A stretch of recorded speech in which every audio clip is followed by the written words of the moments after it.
Let's discuss homeschooling with preschoolers in the mix.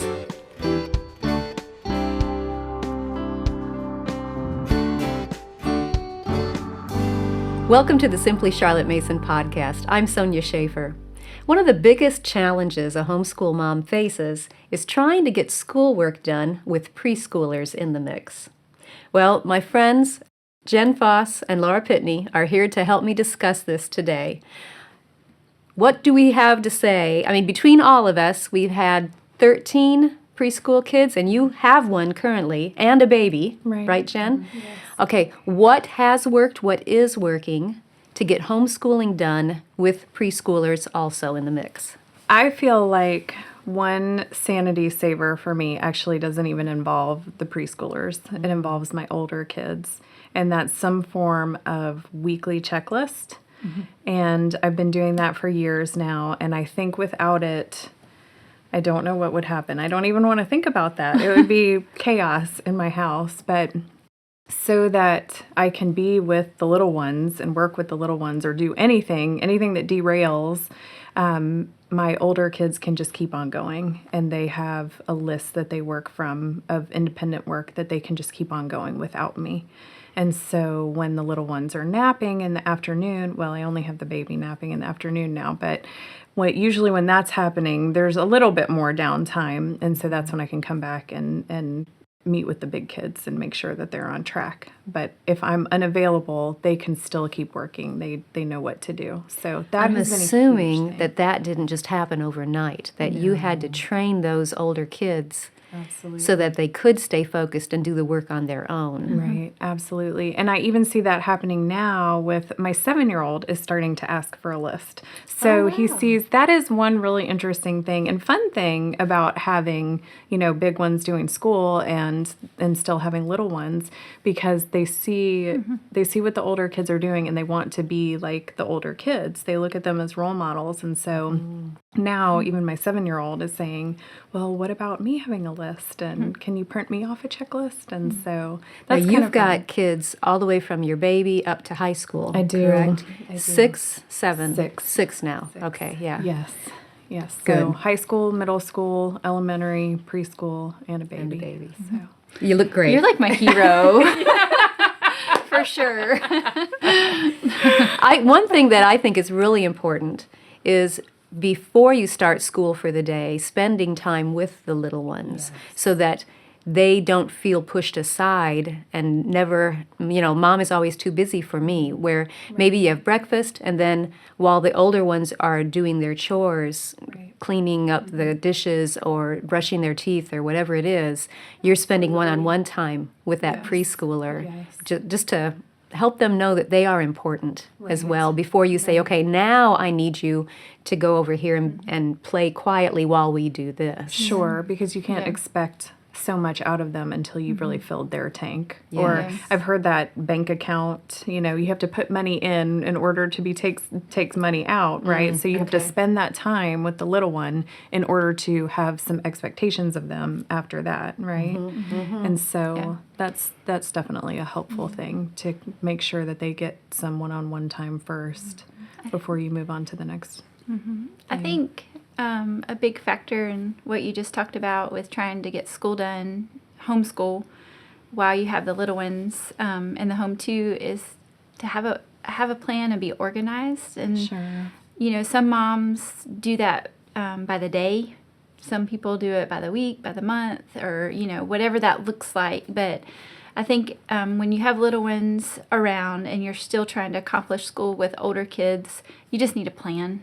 Right. Of course, that plan gets Derailed messed a up, lot, right? but set yourself up for success by at Absolutely. least having a plan of what to do, or a rotation, or assign time with older kids just so that they can work on a relationship. Right. We've talked before about having work boxes, something for those little Yes. ones to do, or something for the older siblings to do with the little sibling or the younger Right. sibling. Yeah. So I think being organized and at least having a plan is a good starting point. Absolutely. And for me, I have a general plan of what our school day looks like, but it's usually the night before that I'm like, okay, what's going on tomorrow? Like, that's all I could take right now is about a day ahead, just with the busyness of life. And so, yes, I have the big picture done, but like I really make sure I give a focused attention the day before for the next day, so that I kind of have all my ducks in a row. Right. That's good. And sometimes it's the day of, but I really try to do the day ahead, just so that when I wake up the next morning, I feel like I know what's supposed to happen. Because sometimes you never know when that next morning will start. Sometimes it starts at 5 a.m. and you roll over and there's a preschooler there, right? Staring at you. That's true. Right. Now, do you all have special toys that you used with your preschoolers or that you still do? Something that they only get access to during school time? I do. I have different, I guess, manipulatives that I've used over the years that is a special toy or a box of toys to get out.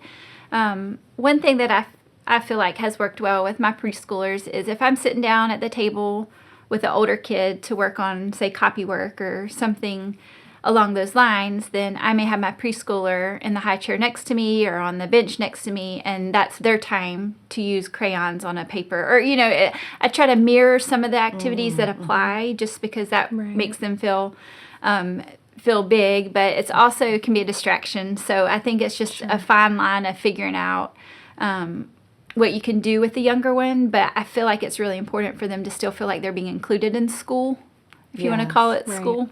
Right. So we usually I have a set toys that I pull out, and they'll either do near me or where I can see them. Right. So. And I have that too. I have a closet where I have some bins of different toys that only come out during school time. And so if the preschooler is cooperating and is quiet enough for us to continue schooling, then they can do those in the schoolroom. But if they start getting too rowdy or they don't want to do those anymore, then they can go into the playroom, which is kind of right, they have free range on other toys. So I kind of have that balance of both, where some things are special and only come out during school time. And then, but if that kind of derails, then they can go get some other things that are just kind of the regular toys. We've talked about this before, that it's really hard to teach your preschooler the boundaries of those toys and your expectations during the school day. Yes. Oh, So yes. we have talked a lot about we need like a boot camp week of like, okay, practice. this is, exactly, practice the expectations and what they're going to do. Because it's really frustrating when you have this great idea and this great plan and you start your school day and you're going to do it, but then the kids don't have a clue what is expected of them. Yeah. Or you've worked on these habits and you've kind of set these different things up, but then at some point there have been inconsistencies, right? I mean, consistency is a huge challenge. It's really hard with many children to just be consistent on every single thing that you've put in place every day. It's so hard. And so that's why we have coffee. We do. We have So we have had those boot camp weeks where we're like, okay, remember these were the things that we had put in place that have kind of fallen by the wayside. Let's practice those things and get kind of, get back in the saddle again.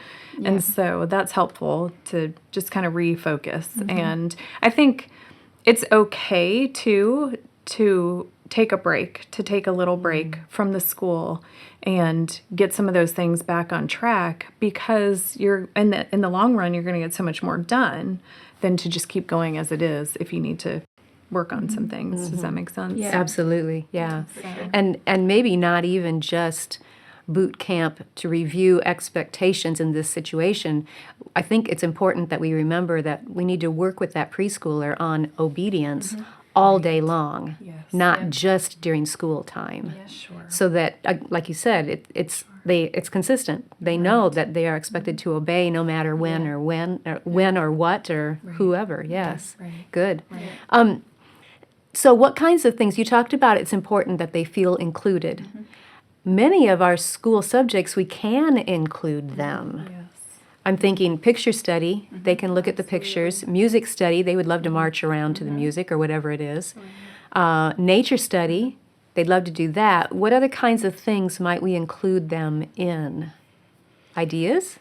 I include my little 3-year-old guy in a lot of things that I think because he sees the older ones doing them, he just wants to be a part of it. And so when you set up that expectation of, okay, this is a privilege for you to do this, then they almost kind of have to rise to the occasion, and that's a big deal. So he will sit and listen to different books that I'm reading some of the other kids that you wouldn't think he would sit through, and then he has to narrate. That's the funniest thing. Oh, how fun. And yeah, it's just funny. They hear the lingo and they hear these things and they want to be a part of it. And so we always let Charlie go first to do all that kind of stuff because, he just wants to be a part, even though he may not totally get what we're doing, right? And I assume we work with the older siblings to respect that. Oh, and- absolutely. And honor his narrations, whatever that might come out of his It mouth. can be comical sometimes, so they like it.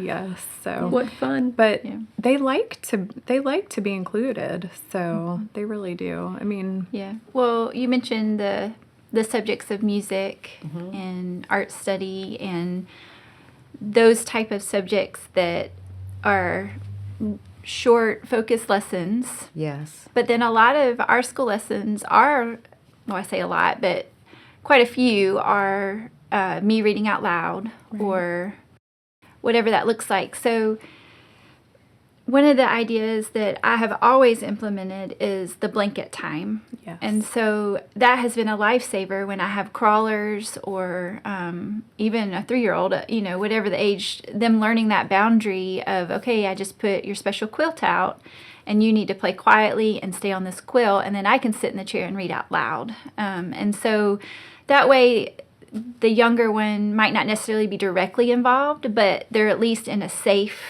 quiet place that they have earned my trust so that I can focus on the older kids, whether it's reading or if we're having a discussion, whatever it looks like. But Right. the idea is you're implementing those good habits that you've already built up to. Yes, you wouldn't just plunk them on a quilt and Correct. expect them to Right. stay there. Right. You've been working on this over time. Right. And then I can carry that other places, like church, for instance. Our church has family worship. So when mine were little, I would literally bring that same blanket and put down near my feet or in a place that wasn't in the way so that they knew their boundaries. So those are the kind of habits that you use all the time, but you can use to your advantage during school time, Absolutely, especially when you need to give attention to the older kids.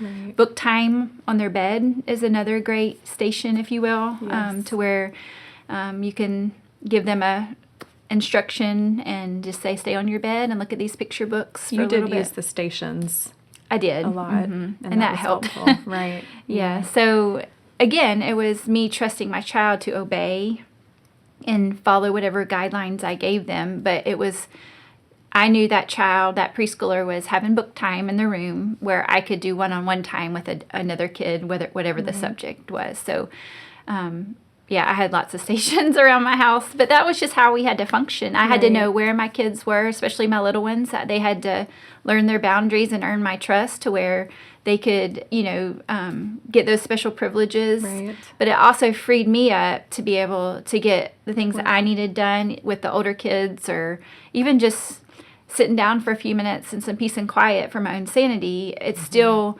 applied. And so I think the boot camp week, or even if you don't have high schoolers or older kids, keep that in mind as your big picture goal is, as little ones come along, those habits are so important for the younger ones so that you can accomplish your school with the older ones.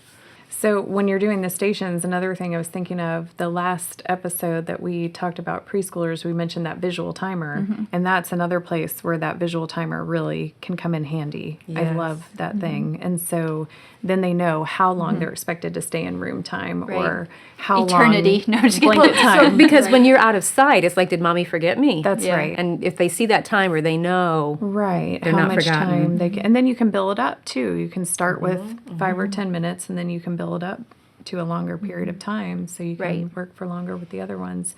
And you've done the stations. We've done something similar to that. I have, I called it work boxes, and I can't remember where I got that term, but So for my smallest ones, I would have only special manipulatives set up in these little cubby type things, and they were only allowed to do those during school time. And so when I was working with the other, when I'm working with the other ones, they can choose any one of the things that are in those cubbies, but they can only do that during school time. So yeah, keeping those things fresh. Right. And then ideally, I try to switch those out every week, and then I leave them in for the whole week.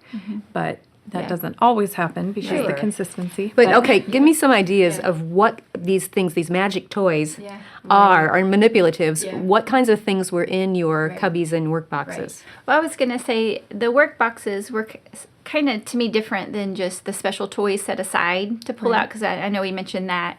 The work boxes, which I've done that over the years too, I feel like it's purposeful things, like to help with motor skills, or it's not formal schooling, but it's things that the kids could do. So it might even be like Play-Doh. Even, I mean, they could get that work box out, sit at the school table with us or the high chair, and use their hands with that. So I have a master list of all the things, because it's hard to think about what all you have when you want to switch that out and you're trying to work quickly. And if you do it every week, you think, oh, what do I have? What do I? Yeah, where am I in the And rotation? so I just kind of have a master list, and I just looked at everything I have in my house and kind of wrote down, what do I have? What kind of variations can I make on that? So I'll put a puzzle in one. I'll just pick out 5 different picture books and put that in one of the boxes. I'll put, we have little child scissors. There are scissors that it's difficult for the little ones to open the scissors back up, but they can close them. They just can't open them. So there are special scissors that have a little Spring in them. Yeah, spring, so that they open themselves. And those are great for Learning how to three cut. 3 and 4 year olds and learning how. And so I'll just cut long strips of construction paper, and they just cut them. And then as they get a little bit older, I'll draw lines on the strips different ways, or even a zigzag if they're capable of that. And then they'll cut them on the line. It's amazing how long they will sit there and cut strips of construction paper because they just want to use the scissors. Sure. Yeah. They don't, I was thinking we had the large tweezers. Right, yes. And you'd pick up the little pom-poms and put them in the jar. Right, But the put 'em in jar, we something cut else. like a little That's star right. out, and they had to kind of shove I them in think a we little made bit. a bunch of things Oh, yeah. to do together. I mean, there are those like busy bags and things like that. There's so many ideas out there of all the little things for toddlers. But, if you look in the look up busy bags, and it'll give you all these ideas. Yeah. You could get together with some other moms and just make several things. Lace- and then write it lacing, down so you don't forget what they are. And then, taking a pipe cleaner and just putting beads on a pipe cleaner. Different little activities like that. And then some of them, they just get hooked on and want to keep doing it over and over and over again. So it's kind of an open-ended thing. Yeah, and it seems like we made our list of work boxes and planned it out like at the beginning of the school year, whenever beforehand. That way they were ready to go whenever we did start school, and then we had them on hand to rotate out. So again, it's doing the prep work and the planning ahead of time. That way you have those needed resources. So the work boxes, I just feel like we're more purposeful to skills that they will need for handicrafts, writing, using a spoon. I mean, I just feel like that's how I would filter between the work boxes and just a special closet with toys. Right. Right. So, and I've used those plenty, and we still, my kids still love to get those types of toys out that, now they remember, using as a little one. Stencil. I mean, I know that's hard for preschoolers, but even like the fat crayon and just, stencil. Stamps are good. I just have a bunch of stamps and one big ink pad that has different colors on it, and they'll just stamp and stamp and stamp. So an unsupervised 3-year-old with stamps doesn't sound great. That is at my table. So what I'm saying is it's great to pair an older child with a younger one to do some of those special work boxes, because that'll free you up to work with an older child or something like that. So take advantage of your pairing. Definitely take advantage of the older kids. So at my house we call it sibling time, and I try to start with the youngest children together, so they kind of rotate through kids. And because the youngest one maybe can't keep them as entertained, the little one is entertained as much. So my 7-year-old would have sibling time with the 3-year-old first for a little while, and then my 11-year-old would have sibling time with the 3-year-old for a little. So the 3-year-old is getting time with each of his siblings, but then by the end, when he's more Like over it. yes, it's the 17-year-old that's going in there, so she can handle him much better and is more prepared to, come up with something creative to do with him or whatever. And then they look forward to that so much. And then you can also use that to your advantage of giving those older ones, okay, well, you can do, these are the 5 different things you can choose from to do in sibling time. You can help with handicrafts. That's something that my 17-year-old now will do cross-stitching with my 11-year-old. And it's a special time for them. But so it's not just with the preschooler. Right, not just with the preschooler. Okay. So we mix it up and do... It definitely changes the dynamic when you it have does. all the kids together versus allowing the siblings to have one-on-one time with each other. Right. It right. just helps form those relationships for Right, sure. it does. So I guess I kind of have 2 different sibling time. I have the rotating out with the youngest just to free me up to be able to do work with all older the ones, others. yeah. And then after lunch, we have a sibling time where the older ones will kind of switch. So And the that boys gives- will be with the boys, the Yeah. girls will be with the girls, and then they'll switch the next day. And that So- gives the older kids just a few minutes of a break from their school classes, just because Right. as they get older in their school years, they have a bigger workload. So and it's almost like that gives them something to look forward to, where they can set their schoolwork down for a few minutes and then Right. have, I guess, some fun time. Even though it's still school related, really. I mean, Right, handicraft time it or is. whatever it is. Or they can but- read to each other. So that's one of our choices. The older one can read to the younger one, or the younger one can read to the older one. Both beneficial. Yes. So it's really a win-win situation for us, Yeah. right? Yeah, for sure. So that's been a really helpful thing in Yeah. my homeschool. So. Yeah. So let's wrap up with this question then.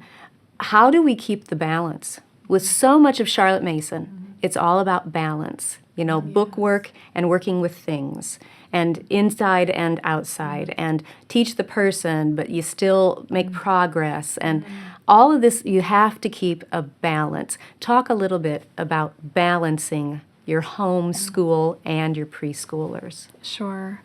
Well, we were talking about how to make sure that we're not neglecting the older children, but I think recently in my homeschool, I've had kind of the reverse, the flip side of that. I felt like, in just kind of taking some time for reflection, that I was maybe neglecting my younger children in some of the things that I had done with my older ones, but wasn't doing with my youngers. And so we just decided to take a week off this past week, actually. And I scheduled 2 field trips that were geared towards my younger kids.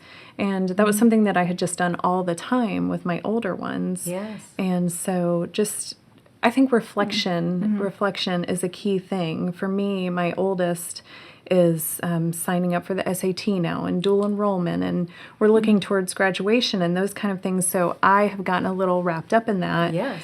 And I think reflection is a vital piece of homeschooling. And so just looking and taking some time to think about those things and think about each one of your children and what their needs are. And so I think that's huge in order to find the balance is really just taking the time to think about those things for each particular child. Good word. Good. And that may even look like, you may do that monthly, or you may do Right. that at the summer or whenever Right. before you start school. And I like to plan. I'm a planner. So, that for me, when I hear you say that, I may say, well, I'm going to pick out one thing this month to do Right.